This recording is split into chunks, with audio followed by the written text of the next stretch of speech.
The day Wimbledon realized Alex Eala had become a global phenomenon, picture this. It's just after sunrise in Birmingham. A Filipino nurse has finally finished a grueling 12-hour night shift. Her feet ache. Her eyes are heavy. In just a few hours, she'll have to do it all over again. Most people would head straight home and collapse into bed. Instead, she walks into the hospital break room, opens her phone and presses play. She's not watching a Wimbledon final. She's not watching championship point. She's watching a press conference. And she's far from alone. At that exact moment, more than 170,000 people around the world are doing exactly the same thing. Some are in Melbourne. Others are in Dubai. Some are watching from Rome. Others from Edinburgh. Thousands are squeezed into tiny apartments after work. Others are watching quietly during lunch breaks. Some are sitting aboard cargo ships in the middle of the ocean. Others are nurses finishing overnight shifts just like her. All of them are watching the same person. Not a multiple Grand Slam champion. Not the world #1. Not one of the biggest names in tennis. They're watching a 21-year-old from Quezon City named Alex Eala. And here's what stunned the tennis world. That ordinary press conference attracted more online viewers than many of the sport's biggest superstars. Not because of clever marketing, not because of manufactured hype, but because millions of people genuinely wanted to hear what she had to say. That was the moment tennis stopped asking whether Alex Eala was becoming popular. Instead, it started asking something much bigger. How did this happen? Because what unfolded over the following weeks wasn't simply another breakthrough story. It became one of the most extraordinary moments modern tennis has ever witnessed. Not because of one match, not because of one trophy, but because an entire global community decided that one young woman represented all of them. And nowhere would that become clearer than Wimbledon. But to understand why Wimbledon 2026 felt different, we have to travel back 6 months. Because the warning signs were already there. Most people simply didn't notice them. The Australian Open is one of the biggest sporting events on earth. Every January, hundreds of thousands of fans pour through the gates of Melbourne Park. Tournament organizers spend months planning every detail, every court assignment, every television schedule, every security plan, every seat. Nothing is left to chance. Or at least that's what they thought. When Alex Eala's opening round match was placed on Court 6, nobody questioned the decision. Why would they? Court 6 seats around 1,500 spectators. It's designed for early round matches featuring players who aren't expected to attract enormous crowds. Usually the atmosphere is relaxed. Fans wander in and out. Some seats remain empty. You can hear every serve echo through the stadium. That was the expectation. Reality looked nothing like it.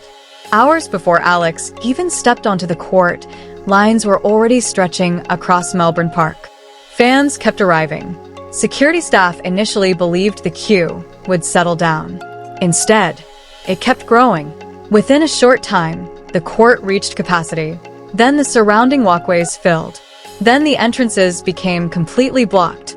People who had arrived nearly 2 hours before the match couldn't get inside. Security began turning spectators away. Most sporting events end there. Fans go elsewhere. Find another match. Maybe watch from a television. That isn't what happened. Nobody left. Instead, hundreds remained outside the fences. Others climbed onto nearby viewing areas. Many simply stood wherever they could hear the cheers coming from inside. Every point Alex won triggered an eruption. And something incredible happened. The cheers from people outside the court became louder than the applause inside it. Think about that. People couldn't even see the match. Yet they celebrated every point as though they were sitting courtside. Tournament officials had never experienced anything like it. Neither had commentators. Even experienced players stopped to ask what was happening. Later, Britain's Billie Jean King Cup captain and Kia Thaving summed up the entire situation with one unforgettable observation. "I couldn't believe the cues. Who made the scheduling decision?" The quote spread across tennis media almost instantly, because it perfectly captured what everyone had suddenly realized. The organizers hadn't underestimated Alex's tennis. They had underestimated her impact. And there is a huge difference. To understand that impact, you have to understand something much larger than tennis. Around 13 million Filipinos live outside the Philippines. They work everywhere: hospitals, construction sites, universities, restaurants, hotels, ships, technology companies, factories. They are spread across nearly every continent. Many left home to support families. Many spend years away from parents, children, brothers, and sisters. They build lives overseas while carrying a permanent connection to the country they left behind. That connection rarely disappears. Instead, it grows stronger. Because when you're far from home, anything that reminds you where you came from becomes deeply personal. Alex Eala became exactly that. She wasn't simply another athlete. She became a reminder that someone from the Philippines could compete against the very best in the world. She became proof that impossible dreams weren't impossible anymore. Alex explained it in the simplest possible way. Filipinos have such a strong sense of community. When one of us succeeds, we all feel proud. It wasn't rehearsed. It wasn't designed for headlines. It was simply the truth. And millions immediately understood exactly what she meant. Because they felt it too. Then something remarkable started happening. Every tournament began following the same pattern. Indian Wells. Fans weren't just filling match courts. They were lining up hours early to watch Alex practice. Think about that. Practice sessions. No score. No trophy. No pressure. Just people wanting to watch her hit tennis balls. Tournament staff noticed immediately. Dubai was next. Again, Filipino supporters arrived in extraordinary numbers. Officials openly admitted they had underestimated demand. Rome followed. Outside courts became overcrowded. Security had to redirect spectators. Organizers quietly adjusted schedules.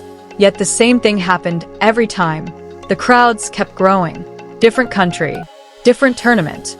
Exactly the same result. Eventually, tournament directors stopped treating it as coincidence.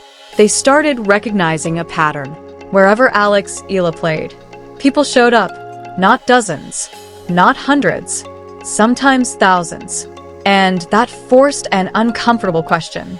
How could a player outside the top 20 generate attendance figures that rivaled established Grand Slam champions? Nobody inside tennis had an answer. At least not yet. Then came Berlin. Everything changed. Supporters alone don't make someone dangerous. Victories do. Berlin featured one of the strongest grass court fields outside Wimbledon. Former Grand Slam champions, elite servers, experienced veterans. Many believed Alex's run would end quickly. Instead, she produced the best tennis of her professional career. Her first major obstacle was Elena Rybakina, one of the biggest hitters in women's tennis. A Wimbledon champion, a player feared on grass courts around the world. Most expected Alex to struggle. Instead, she attacked from the opening point. She absorbed Rybakina's power, redirected pace, stepped inside the baseline, returned aggressively. Point after point, she refused to surrender control. When the final ball landed out, Alex had defeated one of the tournament favorites. Analysts called it one of the biggest upsets of the season. Before the tennis world fully processed what had happened, Alex walked back onto the court the very next day. Waiting across the net stood another elite opponent, another former world-class player, another enormous challenge.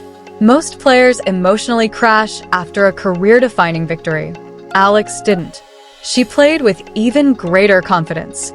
Every rally seemed sharper, every decision faster, every return more aggressive. She wasn't surviving anymore. She was dictating. When she closed out another straight sets victory, something inside professional tennis quietly shifted. People stopped asking whether Alex Eala belonged at this level. They started wondering how far she could go. And within days, Wimbledon would provide the answer. This was never just about rankings, trophies, or a place in the Wimbledon draw. It was about belief traveling farther than any tennis ball ever could. As Alex Eala stepped onto the grass, she wasn't carrying only a racket. She carried the dreams of millions, proving that history doesn't wait for permission. It belongs to those courageous enough to create it.